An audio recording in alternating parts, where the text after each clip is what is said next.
Elektronik ilan doğrulama sistemi EIS nedir ve hangi ihtiyaçtan doğmuştur?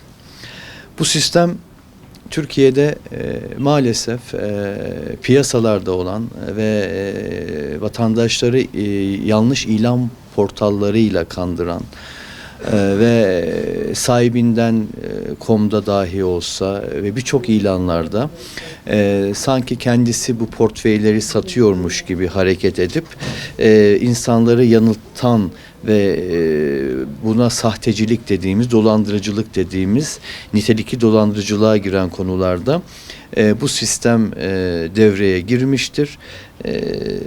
Bu fake, yetkisiz ilanları düzenlemek için dengesiz fiyat artışlarını ve dolandırıcılığa önlemek için yapılan bir unsurdur. Evet, temel amaç sistem ilanlara düzeni getirir. Bu ilanlara düzeni getirdikten sonraki akışta da Türkiye genelindeki yurt içi yurt dışı diyelim birçok ilanlardaki satış portallarında da memnuniyeti doğurur. Bunun kaldırılmasına engel olur. Sebep budur. Evet, tüketiciyi sahte ilanlardan korumada nasıl bir yol üstleniyor? Yetkili ve gerçek sahipli ilan girişlerini sağlamakla mükelleftir. Ve bu gerçek sahipli ilanlarda da yapılacak olan birçok ilanlar amacına ulaşır ve neticeyle de biter. Evet, bu sistem ilan verenleri nasıl etkileyecek? İlan verenleri çok etkilemeyecek. Çünkü neden? Yetkililer ve gerçek sahip tüzel kişilerde de girişler ilanlarla yapılacağı için, şahıslar E-Devlet'ten direkt yapılacağı için, ofisler de satıcılardan aldığı E-Devlet üzerinden yetkilerle giriş yapacağı için hiçbir sıkıntı olmayacaktır. Evet, aslında bu konu sisteme girdikten sonra Türkiye Cumhuriyeti kanunlarına göre birçok meslektaşlarımızı ve birçok bu sektördeki biz buna arka sokak tabiri diyoruz. Merdiven altı ve arka sokak tabiriyle bu işi yapan birçok emlakçı sıfatını kullanan kişiler tarafından da şu anda inanılmaz bir yaprak dökümü ve onları hayali sükûte uğratan ve artık işlerini yapamayacak duruma gelen düzenlemelerle gerçekleşti.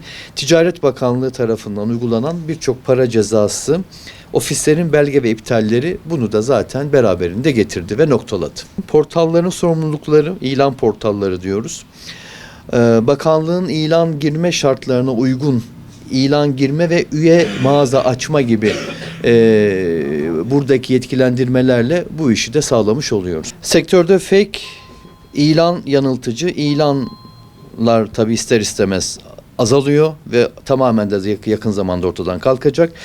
Belgesiz ofisler ilana giremeyecek ve bununla da beraber artık bundan sonraki vatandaşlar ve çok değerli Türkiye Cumhuriyeti'nde yaşayan yabancı uyruklu ve Türk insanlarımız da gayet sadakatla, liyakatla, dürüstlükle bu girilen ilanların gerçek sahipleriyle hareket edip kendilerini mutlu mesut bir şekilde gayrimenkul sahibi olarak götürecekler. Kayıt dışı için yapılması gereken birçok işlemler var aslında. Bunu tek tek maddeler halinde konuşursak da çok uzun bir süre alacak.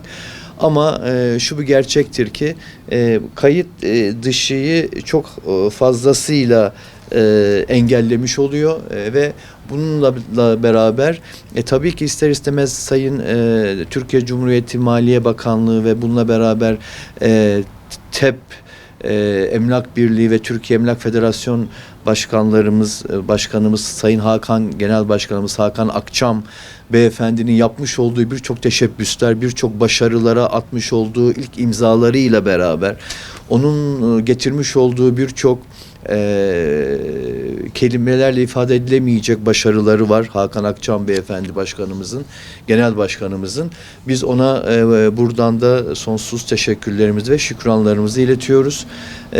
Ve bu kayıt dışı unsurlarda da Bu ana arterde devlet teşekkülünde ve Sayın Cumhurbaşkanımız Sayın Recep Tayyip Erdoğan Bey'in 53. birlik onayı ile beraber ve Türkiye Emlak Birliği'nin kurulmasıyla beraber bundan sonraki süreçte Türkiye'de artık çok büyük bir ivme kazandığı, çok büyük bir ivmeye yükselttiği ve resmi kayıtlarda da girişi yapılan ve Maliye Bakanlığı ve Ticaret Odası'na girişi yapılan birçok resmi kaynaklı yetki belgeli olan meslektaşlarımızın da bundan sonraki çalışmalarında hem kazançlarını hem merdiven altı ve arka sokaktaki çalışan kişilerin de kayıt dışılığı ortaya çıkıp böylelikle temiz bir sayfa açmış bulunmaktayız. Bütün şöyle söyleyebilirim, şu anda